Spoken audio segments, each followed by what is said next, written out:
بسم اللہ الرحمن الرحیم۔ السلام علیکم سامعین، یہ ہے کاشان بصیرت کا یوٹیوب چینل، اور ہم جس کتاب کو مل کر پڑھ رہے ہیں اس کا نام ہے باقر العلوم، حضرت امام محمد باقر علیہ السلام ولادت سے شہادت تک، جس کے مؤلف ہیں آیت اللہ باقر شریف القرشی۔ اور آئیے ہم اس نشست میں جو کہ ریڈنگ کا پارٹ نمبر 6 ہے، اس میں پیج نمبر 84 سے ریڈنگ کا آغاز کریں گے، اور میں کچھ ہیڈنگز آپ کو بتاتی چلوں آغاز میں، تاکہ آپ کو اس چیز کا انتظار رہے کہ ہم نے اس نشست میں کیا کیا پڑھنا ہے۔ ایک ہیڈنگ ہے کائنات کا دکھی ترین انسان، اور پھر ہے حضرت امام محمد باقر علیہ السلام کو وصیتیں کرنا، اور ساتھ ساتھ اس میں سب تمام وصیتیں ہیں جو ہم پڑھیں گے۔ اس کے بعد اولاد کے لیے دعائیں، یہ ایک ہیڈنگ ہے، یہ بہت انٹرسٹنگ، اس کو سارا ہم جانیں گے۔ اور پھر سفر ابدیت ہے، حضرت امام محمد باقر علیہ السلام کی امامت پر نص۔ یہ تمام چیزیں ہو سکتا ہے کہ ہم اسی نشست سے مکمل کر لیں، جو رہ جائے گی وہ آگے پڑھیں گے انشاءاللہ۔ آئیے ریڈنگ کا باقاعدہ آغاز کرتے ہیں۔ ہیڈنگ ہے کائنات کا دکھی ترین انسان۔ لکھا ہے کہ اس جہان رنگ و بو میں بہت سے مظلوم انسان گزرے ہیں، مگر سید سجاد علیہ السلام جیسا کوئی مظلوم چشم فلک نے نہیں دیکھا۔ آپ علیہ السلام نے کربلا کا دردناک واقعہ دیکھا، اور مصائب کربلا کا درد آپ علیہ السلام پوری زندگی محسوس کرتے رہے۔ پھر آپ علیہ السلام نے کربلا کے بعد شام غریباں کی تاراجی دیکھی، اور مخدرات عصمت و طہارت علیہ السلام کے ساتھ کوفے سے شام تک گلیوں اور بازاروں اور درباروں میں گئے۔ آپ علیہ السلام بیمار تھے، لوگ بیماروں کو تسلی دیتے ہیں، لیکن بیمار کربلا کو ہر جگہ تازیانے لگتے رہے۔ آپ علیہ السلام ہمیشہ کربلا اور شام کے خونچکا مناظر کو یاد کر کے روتے رہتے تھے۔ آپ علیہ السلام کے غم میں روزانہ اضافہ ہوتا رہتا تھا، اور حالت یہ تھی کہ آپ علیہ السلام کے سامنے جب بھی پانی لایا جاتا یا کھانا رکھا جاتا تو آپ علیہ السلام کی آنکھوں سے اشکوں کی برسات شروع ہو جاتی تھی۔ بیمار کربلا علیہ السلام کے ایک ہمدرد نے آپ علیہ السلام سے عرض کیا، مولا غم میں کمی لائیں۔ آپ علیہ السلام اگر اسی طرح سے روتے رہے تو روتے روتے آپ کی موت واقع ہو جائے گی۔ امام علیہ السلام نے اسے سکون سے جواب دیا کہ میں اپنے دکھ درد کا شکوہ اپنے رب سے کرتا ہوں، اور جو کچھ میں جانتا ہوں تم نہیں جانتے۔ حضرت یعقوب علیہ السلام نبی کے 12 بیٹے تھے۔ اب ہم آگے اگلے صفحے کے اوپر پیج نمبر 85 پر لکھا ہے، حضرت یعقوب علیہ السلام کے 12 بیٹے تھے، ان میں ایک بیٹا یوسف علیہ السلام آپ علیہ السلام سے جدا ہوا تھا، اور یوسف علیہ السلام کی جدائی پر یعقوب علیہ السلام اتنا روئے کہ غم کی وجہ سے ان کی آنکھیں سفید ہو گئی تھیں، حالانکہ 11 بیٹے ان کی آنکھوں کے سامنے موجود تھے، اور یوسف علیہ السلام کے متعلق بھی جانتے تھے کہ وہ زندہ ہیں، مگر اس کے باوجود روتے روتے آنکھیں گنوا بیٹھے تھے، جبکہ میرے سامنے میرے والد، میرے بھائی اور میرے اصحاب و انصار کو قتل کیا گیا۔ میں جب بھی اولاد فاطمہ سلام اللہ علیہ کے قتل کو یاد کرتا ہوں تو میرا جگر پھٹنے کو آ جاتا ہے، اور مجھے اپنے والد کی شہادت کے لہو کا وہ وقت نہیں بھولتا جب میری پھپھیاں اور میری بہنیں ایک خیمے کو چھوڑ کر دوسرے خیمے کو دوڑ رہی تھی اور ظالم آواز دے رہے تھے کہ آل محمد صلی اللہ علیہ وآلہ وسلم کے خیام کو آگ لگا دو۔ چنانچہ سید سجاد ہمیشہ اس غموم کو یاد کرتے اور روتے رہتے تھے۔ دنیا میں سب سے زیادہ رونے والے 5 افراد گزرے ہیں۔ نمبر 1 حضرت آدم علیہ السلام جو کہ فراق جنت پر روئے۔ نمبر 2 حضرت یعقوب علیہ السلام جو کہ فراق یوسف میں روئے۔ نمبر 3 یوسف علیہ السلام فراق پدر میں روئے۔ نمبر 4 حضرت فاطمہ زہرا سلام اللہ علیہ اپنے والد کے فراق پر روئیں، اور 5ویں نمبر پہ نام ہے حضرت سجاد علیہ السلام جو کہ مصائب کربلا پر روئے۔ حضرت امام محمد باقر علیہ السلام اپنے والد ماجد کے اس غم و اندوہ کو دیکھ کر انتہائی پریشان ہو جاتے تھے، اور اکثر اوقات اپنے والد کے ساتھ غم و اندوہ میں شریک ہو جاتے تھے۔ آئیے اگلی ہیڈنگ کی جانب چلتے ہیں۔ لکھا ہے حضرت امام محمد باقر علیہ السلام کو وصیتیں کرنا۔ لکھا ہے حضرت امام زین العابدین علیہ السلام نے اپنی اولاد کی ایسے ہی تربیت کی تھی جیسا کہ انبیاء علیہ السلام نے اپنی اولاد کی تربیت کی تھی۔ آپ علیہ السلام نے اپنی اولاد کو دینداری، عفت، صبر، تحمل اور معالم دین کی پاسداری کی تعلیم دی۔ آپ علیہ السلام نے اپنے فرزند حضرت امام محمد باقر علیہ السلام سے فرمایا کہ اے میرے پیارے فرزند، 5 قسم کے افراد کی صحبت میں نہ بیٹھنا، اور ان سے دوستی نہ کرنا، اور ان سے زیادہ گفتگو نہ کرنا، آئیے یہ 5 پڑھتے ہیں۔ نمبر 1 پہ لکھا ہے فاسق کو دوست نہ بنانا، وہ تجھے ایک لقمہ یا اس سے بھی کم تر کے عوض بیچ دے گا۔ میں نے عرض کیا بابا جان لقمے سے کم تر سے کیا مراد ہے؟ تو امام علیہ السلام نے فرمایا کہ وہ لقمے کی امید میں تجھے فروخت کرے گا لیکن اسے وہ لقمہ بھی نصیب نہ ہوگا۔ یہ دوسرے نمبر پہ لکھا ہے بخیل کو دوست نہ بنانا، جب تمہیں اس کی مدد کی سخت ضرورت ہوگی تو وہ تمہیں محروم رکھے گا۔ نمبر 3 تیسرے نمبر پہ لکھا ہے کہ جھوٹے کو دوست نہ بنانا، جھوٹا سراب کی مانند ہوتا ہے، وہ نزدیکی چیز کو دور بتلائے گا اور دور کی چیز کو نزدیک بتلائے گا۔ چوتھے نمبر پہ لکھا ہے کہ احمق کو دوست نہ بنانا، اس کی نیت تجھے فائدہ پہنچانے کی ہوگی لیکن وہ اپنی حماقت سے تمہیں نقصان پہنچائے گا۔ ضرب المثل ہے کہ دانا دشمن بے وقوف دوست سے بہتر ہے۔ اسی طرح 5ویں نمبر پہ 5ویں اور آخری نمبر پہ لکھا ہے کہ قطع رحمی کرنے والے کو دوست نہ بنانا کیونکہ میں نے قرآن حکیم کے 3 مقامات پر اسے ملعون پایا ہے، اور وہ 3 مقامات کیا ہیں؟ نمبر 1 سورہ محمد میں فرمان خدا بندی ہے، سورہ محمد کی آیت نمبر 22 اور 23 ترجمہ، اور تم سے یہ بعید نہیں ہے کہ اگر تم کو حکومت مل جائے تو تم زمین میں فساد برپا کرنے لگو اور رشتے توڑنے لگو۔ یہ وہی لوگ ہیں کہ جن پر اللہ نے لعنت کی ہے اور انہیں بہرا بنا دیا ہے اور ان کی آنکھوں کی روشنی چھین لی ہے۔ یہ یہاں پر انورٹڈ کاما کلوز ہو گیا۔ سورہ محمد کی آیت نمبر 22 اور 23 کا ترجمہ ہم نے پڑھ لیا۔ دوسری لکھی ہے سورہ رعد میں، یہاں پر جو اگلا لکھا ہے سورہ رعد میں اللہ تعالیٰ نے فرمایا، اچھا یہ میں اس میں آیت نمبر بالکل لکھا ہے سورہ رعد کی آیت نمبر 25 ہے۔ یہ ترجمہ پڑھتے ہیں کہ اور جو لوگ اللہ کے عہد کو اس کی مضبوطی کے بعد توڑ دیتے ہیں اور جن رشتوں کو اللہ نے جوڑنے کا حکم دیا ہے انہیں توڑتے ہیں اور زمین میں فساد پھیلاتے ہیں، ان کے لیے لعنت ہے اور ان کے لیے برا گھر دوزخ ہے۔ یہاں پر یہ انورٹڈ کاما کلوز ہو گیا۔ ہم پیج 87 پہ آ چکے ہیں اور تیسری یہاں پہ لکھی ہے سورہ احزاب میں فرمان خدا بندی ہے، سورہ احزاب کی آیت نمبر 57 ترجمہ کہ یقیناً جو لوگ اللہ اور اس کے رسول کو اذیت پہنچاتے ہیں تو اللہ نے ان پر دنیا و آخرت میں لعنت کی ہے اور ان کے لیے رسوا کرنے والا عذاب تیار کیا ہے۔ یہاں پہ انورٹڈ کاما کلوز ہو گیا۔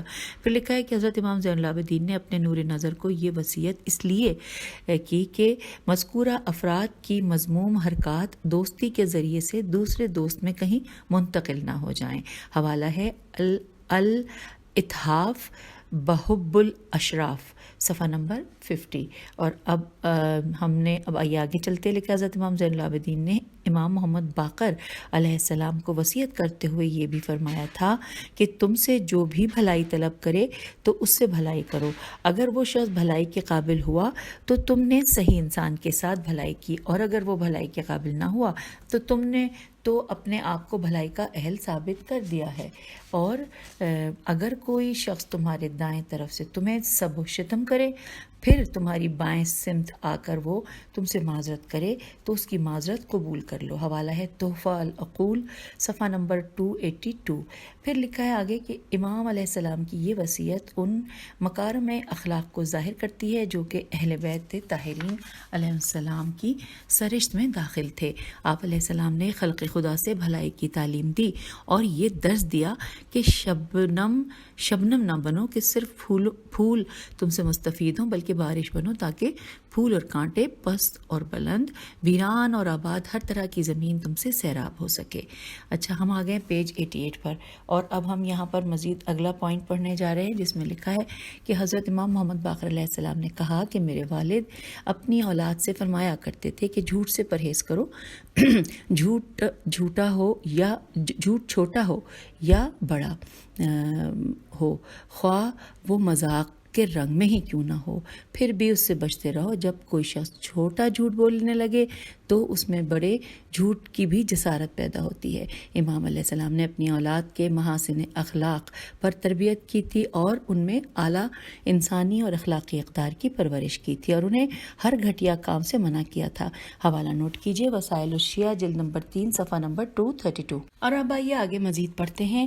نیکسٹ پیراگراف میں لکھا ہے کہ امام زین العابدین علیہ السلام نے اپنے فرزند کو یہ وصیت فرمائی کہ اے میرے فرزند، عقل روح کی سالار ہے اور علم عقل کا سالار ہے اور عقل علم کی ترجمان ہے. تمہیں معلوم ہونا چاہیے کہ علم پائیدار چیز ہے. زبان زیادہ غلطیاں کرنے والا عضو ہے اور پوری زندگانی دنیا کی اصلاح 2 جملوں میں مضمر ہے. انسان میں 2/3 فطانت، فے تو الف نون تے فطانت ہونی چاہیے اور 1/3 تغافل ہونا چاہیے، کیونکہ انسان کسی جانی پہچانی چیز سے تغافل نہیں برتتا. تمہیں علم ہونا چاہیے کہ روز و شب کی ساعات تیری زندگی کو ختم کر رہی ہیں. تمہیں دوسری نعمت تب ملتی ہے جب پہلی نعمت ہاتھ سے چلی جاتی ہے. خبردار، طویل آرزوؤں میں گرفتار نہ ہونا. بہت سے آرزو مند محروم رہتے ہیں اور بہت سے مال کے جمع کرنے والے ایسے ہیں کہ جنہیں وہ مال کھانا نصیب ہی نہیں ہوتا. مال کو سینت کر، سین یہ نون تے میں نے غلط پڑھ لیا، سینت کر یعنی کہ بریکٹ میں لکھا ہے گن گن کر رکھنے والے اس مال کو چھوڑ کر قبر کی طرف روانہ ہو جاتے ہیں.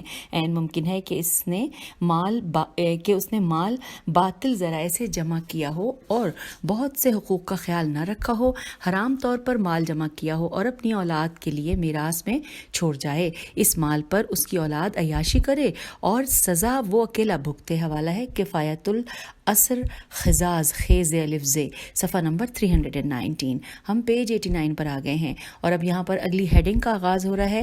ہیڈنگ ہے اولاد کے لیے دعائیں. اس سے پہلے ہم نے وصیت پڑھ لی تھی، اب ہے اولاد کے لیے دعائیں. آئیے جانتے ہیں. لکھا امام علیہ السلام کی دعاؤں میں عقائد، تربیت اور اسلامی ثقافت کی ترجمانی کی گئی ہے. آپ علیہ السلام نے عقائد اور تہذیب نفس کی تعلیمات کے لیے دعاؤں کو وسیلہ بنایا تھا، کیونکہ آپ علیہ السلام یہ دیکھ رہے تھے کہ آپ علیہ السلام کے زمانے میں اخلاقی اور اجتماعی ماحول میں خرابیاں پیدا ہو چکی ہیں. آپ علیہ السلام نے نفسانی بیماریوں کے علاج کے لیے دعاؤں کا سہارا لیا تھا. قرآن اور نہج البلاغہ کے بعد آپ علیہ السلام کی دعاؤں کی بہت بڑی اہمیت ہے. آپ علیہ السلام کی دعاؤں میں علم و حکمت کے موتی بھرے ہوئے ہوتے تھے اور آپ علیہ السلام کی دعائیں روح اسلام و ایمان سے لبریز ہوتی تھیں. آپ علیہ السلام کی دعاؤں میں سے ہم یہاں ایک دعا نقل کرتے ہیں. آپ علیہ السلام اپنی اولاد کی اصلاح و فلاح کے لیے حسب ذیل دعا پڑھا کرتے تھے. سامعین، ہم یہاں پر یہ دعا جو کہ 1 2 3 تقریباً 3 صفحات پر مشتمل ہے، جو کہ صحیفہ سجادیہ کی سے دعا نمبر 25 ہے. آئیے ہم اس کا ترجمہ پڑھتے ہیں. پیج 91 پر ہیں ہم کہ اے میرے معبود، میری اولاد کی بقا اور ان کی اصلاح اور ان سے بہرہ مندی کے سامان مہیا کر کے مجھے ممنون احسان فرما اور میرے سہارے کے لیے ان کی عمروں میں برکت اور زندگیوں میں طول دے اور ان میں سے چھوٹوں کی پرورش فرما اور کمزوروں کو توانائی دے اور ان کی جسمانی، ایمانی اور اخلاقی حالت کو درست فرما اور ان کے جسم و جان اور ان کے دوسرے معاملات میں جن میں مجھے اہتمام کرنا پڑے انہیں عافیت سے ہمکنار رکھ اور میرے لیے اور میرے ذریعے ان کے لیے رزق فراواں جاری کر اور انہیں نیکوکار، پرہیزگار، روشن دل، حق نیوش اور اپنا فرما بردار اور اپنے دوستوں کا دوست و خیر خواہ اور اپنے تمام دشمنوں کا دشمن و بدخواہ قرار دے.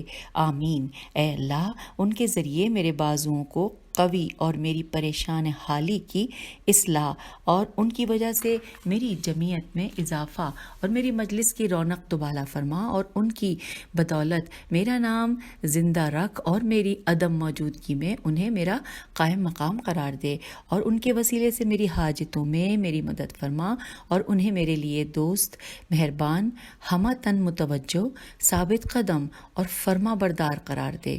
وہ فرمان سرکش، مخالف و خطا کار نہ ہوں. ان کی تربیت و تعدیب اور ان سے اچھے برتاؤ میں میری مدد فرما اور ان کے علاوہ بھی مجھے اپنے خزانہ رحمت سے نرینہ اولاد عطا کر اور انہیں میرے لیے سراپا خیر و برکت قرار دے اور انہیں ان چیزوں میں جن کا میں طلبگار ہوں میرا مددگار بنا اور مجھے اور میری ذریت کو شیطان مردود سے پناہ دے. اس لیے کہ تو نے ہمیں پیدا کیا اور امر و نہی کی اور جو حکم دیا اس کے ثواب کی طرف راغب کیا اور جس سے منع کیا اس کے عذاب سے ڈرایا اور ہمارا ایک دشمن بنایا جو ہم سے مکر کرتا ہے اور جتنا ہماری چیزوں پر اسے تسلط دیا ہے اتنا ہمیں اس کی کسی چیز پر تسلط نہیں دیا. اس طرح کہ اسے ہمارے سینوں میں ٹھہرا دیا اور ہمارے رگ و پے میں دوڑا دیا. ہم غافل ہو جائیں مگر وہ غافل نہیں ہوتا، ہم بھول جائیں مگر وہ نہیں بھولتا.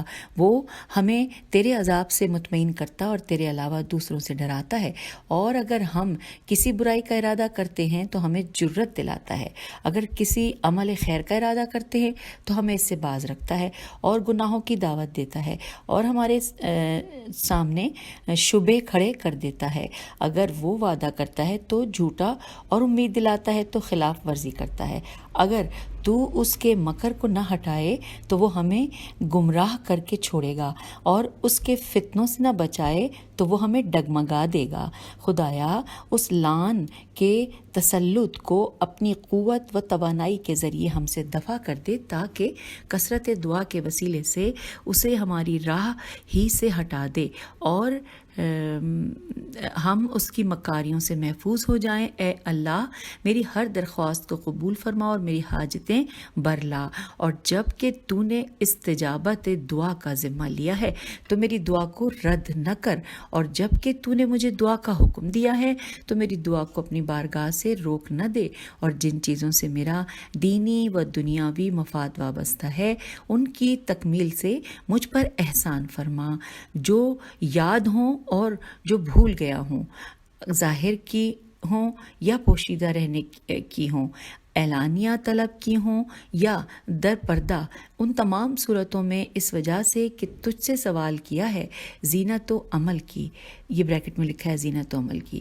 اس کے بعد لکھا ہے اصلاح کرنے والوں، اور اس بنا پر کہ تجھ سے طلب کیا ہے کامیاب ہونے والوں، اور اس سبب سے کہ تجھ پر بھروسہ کیا ہے غیر مسترد ہونے والوں میں سے قرار دے، اور ان لوگوں میں شمار کر جو تیرے دامن میں پناہ لینے کے خوگر، تجھ سے بیوپار میں فائدہ اٹھانے والے اور تیرے دامن عزت میں پناہ گزیں ہیں، جنہیں تیرے ہماگیر فضل اور جود و کرم سے رزق حلال میں فراوانی حاصل ہوئی ہے، اور تیری وجہ سے ذلت سے عزت تک پہنچے ہیں، اور تیرے عدل و انصاف کے دامن میں ظلم سے پناہ لی ہے، اور رحمت کے ذریعے بلا و مصیبت سے محفوظ ہیں، اور تیری بے نیازی کی وجہ سے فقیر سے سخی ہو چکے ہیں، اور تیرے تقوی کی وجہ سے گناہوں، لغزشوں اور خطاؤں سے معصوم ہیں، اور تیری اطاعت کی وجہ سے خیر و رشد و ثواب کی توفیق انہیں حاصل ہے، اور تیری قدرت سے ان کی اور گناہوں کے درمیان پردہ حائل ہے، اور جو تمام گناہوں سے دست بردار اور تیرے جوار رحمت میں مقیم ہیں، بار الہ اپنی توفیق و رحمت سے یہ تمام چیزیں ہمیں عطا فرما، اور دوزخ کے آزار سے پناہ دے، اور جن چیزوں کا میں نے اپنے لیے اور اپنی اولاد کے لیے سوال کیا ہے ایسی ہی چیزیں تمام مسلمین و مسلمات اور مومنین و مومنات کو دنیا اور آخرت میں مرحمت فرما، اس لیے کہ تو نزدیک اور دعا کو قبول کرنے والا ہے، سننے والا ہے اور جاننے والا ہے، معاف کرنے والا اور بخشنے والا اور شفیق و مہربان ہے، اور ہمیں دنیا میں نیکی، توفیق عبادت، اور آخرت میں نیکی، بہشت جاوید عطا کر، اور دوزخ کے عذاب سے بچائے رکھ، آمین یا رب العالمین۔ یہاں پر سامعین وہ دعا مکمل ہوئی اور ہم پیج نمبر 94 پر آ گئے ہیں، اور آئیے آگے چلتے ہیں۔ اگلی ہیڈنگ ہے سفر ابدیت۔ یہاں لکھا ہے کہ حضرت امام محمد باقر علیہ السلام اللہ تعالیٰ کی عبادت میں یکتائے روزگار تھے۔ آپ علیہ السلام نے اطاعت خدا کے لیے اخلاص کی مثالیں قائم کی تھیں۔ مسلمانوں نے آپ علیہ السلام جیسا متقی، پرہیزگار اور عابد شب زندہ دار نہیں دیکھا تھا۔ آپ علیہ السلام کی زندگی ایمان و تقوی کا ماڈل تھی۔ لوگ آپ علیہ السلام کو بقیہ نبوت اور زمین پر بقیت اللہ تصور کرتے تھے۔ جو بھی آپ علیہ السلام کی زیارت کرتا اور وہ اپنے آپ کو خوش نصیب تصور کرتا تھا۔ عوام المسلمین میں آپ علیہ السلام کی یہ مقبولیت اموی حکومت کو ناپسند تھی۔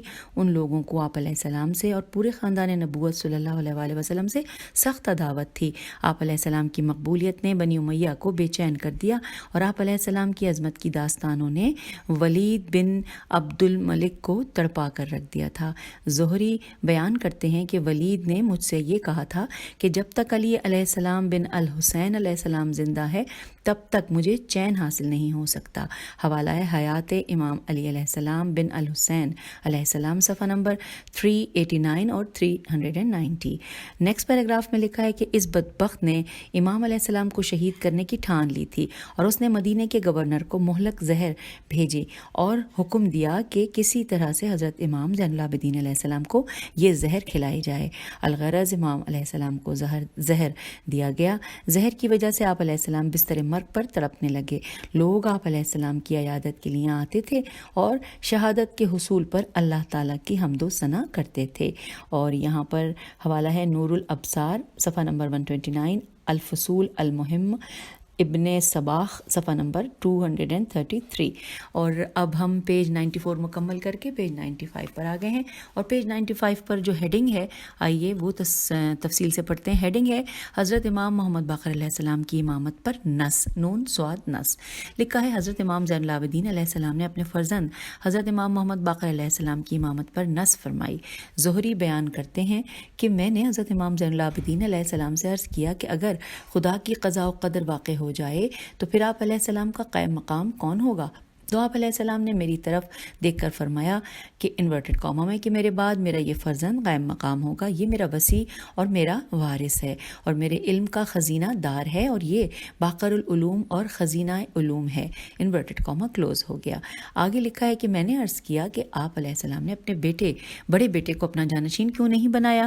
تو آپ علیہ السلام نے فرمایا کہ اے ابو عبداللہ، امامت چھوٹے بڑے پر موقوف نہیں ہے، یہ تو نبی اکرم صلی اللہ علیہ وآلہ وسلم کا ایک عہد ہے اور ہم نے لوح اور صحیفہ میں اسے ایسا ہی پایا ہے۔ میں نے عرض کیا کہ کیا یہ نبی اکرم صلی اللہ علیہ وآلہ وسلم نے آپ علیہ السلام حضرات سے یہ عہد کیا تھا کہ آپ علیہ السلام لوگ ان کے بعد ان کے وصی ہوں گے؟ تو آپ علیہ السلام نے فرمایا کہ ہم نے لوح اور صحیفے میں 12 نام پائے ہیں۔ لوح میں ان کی امامت اور ان کے والدین کے نام لکھے ہوئے ہیں، اور میرے فرزند محمد علیہ السلام کی صلب سے 7 اوصیاء پیدا ہوں گے اور ان میں مہدی علیہ السلام بھی ہوں گے۔ حوالہ نوٹ کیجئے، کفایت الاسر خزار، کفایت الاسر خزار، خیز الف ز خزاز، اور اسبات الحدات جلد نمبر 5 صفحہ نمبر 264۔ پھر لکھا ہے کچھ مشہور شیعہ حضرات آپ علیہ السلام کی خدمت عالیہ میں حاضر ہوئے۔ آپ علیہ السلام نے ان سے فرمایا کہ میرے بعد میرا فرزند محمد باقر علیہ السلام تمہارا امام ہے اور میرا یہی فرزند اپنے جد امجد کی امت کا رہنما ہے۔ پھر آپ علیہ السلام نے ایک صندوق اپنے فرزند کے سپرد کیا اور فرمایا کہ اس میں تبرکات انبیاء علیہ السلام ہیں اور اس میں رسول اکرم صلی اللہ علیہ وآلہ وسلم کے ہتھیار اور ان کے مکتوبات ہیں۔ حوالہ نوٹ کیجئے، بصائر الدرجات صفحہ نمبر 146، اسبات الہدات جلد نمبر 5 صفحہ نمبر 268۔ اور اب اگلی ہیڈنگ ہے کہ امام علیہ السلام کا اپنے فرزند کو چند اور وصیتیں کرنا۔ آئیے پڑھتے ہیں۔ حضرت امام زین العابدین علیہ السلام نے اپنے فرزند اور اپنے جانشین کو بہت سی وصیتیں فرمائی ہیں، ان میں سے یہ وصیات بھی شامل ہیں۔ آئیے پڑھتے ہیں۔ یہ نمبر وار دی ہوئی ہیں، ٹوٹل یہاں پر 3 دی گئی ہیں۔ پہلے نمبر پہ لکھا ہے، ہم پیج 96 پر ہیں، پہلے نمبر پہ لکھا ہے کہ میری اس ناقہ کا خیال رکھنا، میں نے اس پر سوار ہو کر 20 بار حج کیا ہے، لیکن آج تک میں نے اسے ایک کوڑا تک نہیں مارا۔ جب یہ مر جائے تو اسے گڑھا کھود کر دفن کر دینا تاکہ جانور اس کا گوشت نہ کھائیں۔ رسول اکرم صلی اللہ علیہ وآلہ وسلم کا فرمان ہے کہ جس جانور پر 7 مرتبہ یعنی 7 ٹائمز حج کیا جائے تو وہ جانور قیامت کے دن جنتی جانور کے عنوان سے محشور ہوگا اور اللہ تعالیٰ اس کی نسل میں برکت دے گا۔ حوالہ ہے محاسن برقی جلد نمبر 2 صفحہ نمبر 635۔ دوسرے نمبر پہ وصیت ہے کہ آپ علیہ السلام نے فرمایا، اپنے فرزند کو انہیں نصیحت فرمائی۔ ترجمہ ہم پڑھتے ہیں کہ اے میرے فرزند، تمہیں وہی وصیت کرتا ہوں جو میرے والد نے شہادت کے وقت مجھے کی تھی۔ میرے والد ماجد نے مجھ سے فرمایا تھا کہ اے میرے لخت جگر، ایسے شخص پر کبھی ظلم نہ کرنا جس کا خدا کے علاوہ کوئی مددگار نہ ہو، انورٹڈ کاما کلوز۔ اور حوالہ ہے الخصال صفحہ نمبر 185، امالی صفحہ نمبر 161۔ اور تیسرے نمبر پہ یہاں پر جو وصیت ہے وہ ہے کہ اے میرے فرزند، میری شہادت کے بعد آپ نے ہی مجھے غسل و کفن دینا ہے اور مجھے لحد میں بھی آپ نے ہی اتارنا ہے۔ حوالہ ہے الخرائج صفحہ نمبر 20۔ اور اب آئیے سامعین نیکسٹ ہیڈنگ کی جانب۔ ہیڈنگ ہے زندگی کے آخری لمحات۔ امام علیہ السلام کی طبیعت ناساز ہو گئی اور زندگی کا چراغ بجھنے کا وقت قریب آ گیا، اور آپ علیہ السلام نے اپنے خاندان کے افراد سے یہ کہہ رکھا تھا کہ آج رات کی تاریکی میں جنت الماوا میں منتقل ہو جاؤں گا۔ آپ علیہ السلام 3 بار بے ہوش ہوئے۔ جب افاقہ ہوا تو آپ علیہ السلام نے سورہ واقعہ اور سورہ انا فتحنا کی تلاوت فرمائی۔ ان زندگی کے آخری لمحات آئے تو آپ علیہ السلام نے یہ آیات پڑھی جو کہ سورہ زمر کی آیت نمبر 74۔ اس کے بعد آپ علیہ السلام نے آخری ہچکی لی اور جان آفرین کے سپرد کر دی۔ آپ علیہ السلام کی روح خالق کائنات کے حضور پہنچ گئی۔ اللہ کے ملائکہ اور رضائے الہی نے آپ علیہ السلام کی روح کو ڈھانپ لیا۔ آپ علیہ السلام کی روح جنت الماوا میں پہنچ گئی۔ حوالہ ہے کافی جلد نمبر 1 صفحہ نمبر 268۔ ہم آ گئے ہیں پیج 97 پہ، اور اب یہاں پر اگلی ہیڈنگ ہے کہ امام علیہ السلام کی تجہیز و تکفین۔ لکھا ہے حضرت امام محمد باقر علیہ السلام نے اپنے والد ماجد حضرت امام زین العابدین علیہ السلام کو غسل دیا۔ آپ علیہ السلام نے لوگوں کو اپنے والد کے مسجود کے مقامات دکھائے۔ آپ علیہ السلام کی پشت مبارک پر نشان تھے۔ حاضرین نے آپ علیہ السلام سے اس کی وجہ پوچھی تو آپ علیہ السلام نے فرمایا کہ یہ بوریوں کے نشانات ہیں۔ تو آپ علیہ السلام ہر رات روٹیوں کی بوری بھر کر غرباء و مساکین میں تقسیم کیا کرتے تھے۔ غسل و کفن کے بعد حضرت امام محمد باقر علیہ السلام نے آپ علیہ السلام کی نماز جنازہ پڑھی اور دفن کر دیا۔ حوالہ ہے روضہ کافی۔ اور اب اگلی ہیڈنگ ہے جنازے کی مشائعت۔ آئیے مشائعت کی کر دیتی ہوں، میم شین الف یہ عین تے۔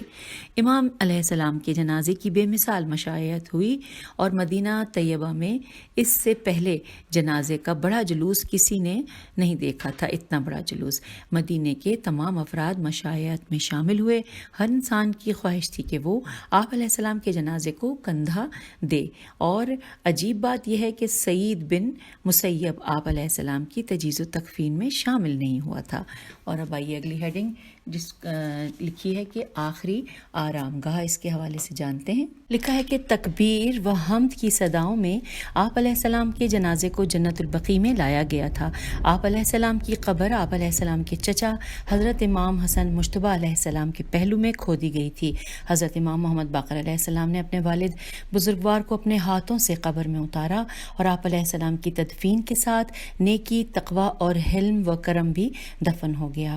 آپ علیہ السلام کی تدفین کے بعد حاضرین نے حضرت امام محمد باقر علیہ السلام کو تعزیت پیش کی، اور آپ علیہ السلام نے تمام تعزیت گزاروں کا شکریہ ادا کیا۔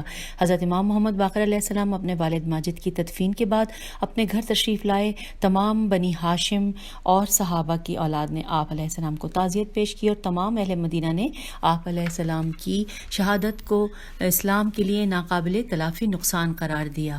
سامعین ہم آ گئے ہیں پیج نمبر 98 پر۔ لکھا ہے والد ماجد کی شہادت کے بعد عالم اسلامی کی روحانی قیادت و مرجعیت حضرت امام محمد باقر علیہ السلام کے حصے میں آئی۔ آپ علیہ السلام مکتب تشیع کے عقیدے کے مطابق 5ویں امام ہیں۔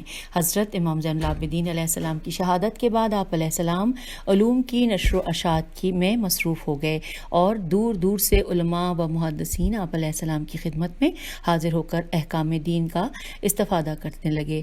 حضرت امام محمد باقر علیہ السلام نے اپنے والد ماجد کے زیر سایہ 39 برس بسر کیے تھے۔ مورخین کی اکثریت کا یہی نظریہ ہے کہ جبکہ ابن السلج البغدادی کہتے ہیں کہ حضرت امام محمد باقر علیہ السلام نے اپنے والد ماجد کے ساتھ 35 برس کا عرصہ بسر کیا تھا، اور اس کا حوالہ ہے تاریخ الائمہ صفحہ نمبر 6، عقد الفرید 5/204 اور رجال کشی 158/116 یہ حوالہ تھا۔ اور اس کے بعد پھر لکھا ہے کہ مشہور مشرق شناس روایت ایم رونڈلس نے لکھا ہے کہ جب حضرت امام محمد باقر علیہ السلام کو امامت ملی تو اس وقت آپ علیہ السلام کی عمر 19 برس تھی۔ حوالہ ہے عقد الفرید 5/204 عقیدہ شیعہ 123۔ اور اب اگلی ہیڈنگ ہے خود ساختہ داستان۔ لکھا ہے کہ ابن عساکر نے اپنی تاریخ میں محمد بن جعفر السامری کی سند سے لکھا ہے کہ میں نے یہ واقعہ ابو موسیٰ مؤدب سے سنا۔ اس نے کہا کہ قیس بن نعمان کا بیان ہے کہ میں ایک دن مدینے کے ایک قبرستان سے گزرا کہ میں نے ایک قبر کے کنارے ایک بچے کو روتے ہوئے دیکھا، اور وہ بچہ اتنا حسین و جمیل تھا کہ اس کے چہرے سے نور کی شعائیں نکل رہی تھیں۔ میں اس بچے کے پاس گیا اور میں نے اس سے کہا کہ پیارے بچے، تو قبرستان کی خلوت میں آ کر زار و قطار کیوں رو رہا ہے جبکہ تو ابھی کم سن ہے؟ تجھے اس عمر میں کون سا غم لاحق ہوا ہے؟ بچے نے سر اٹھا کر میری طرف دیکھ کر ایک شعر پڑھا جس کا مطلب یہ ہے کہ بچہ وہ ہے جو عقل سے پیدل ہوا، میں عقل و دانش رکھتا ہوں، لہٰذا میں بچہ نہیں ہوں، البتہ مجھے دکھائی دیتا ہے تو عقل و فکر سے آری ہے۔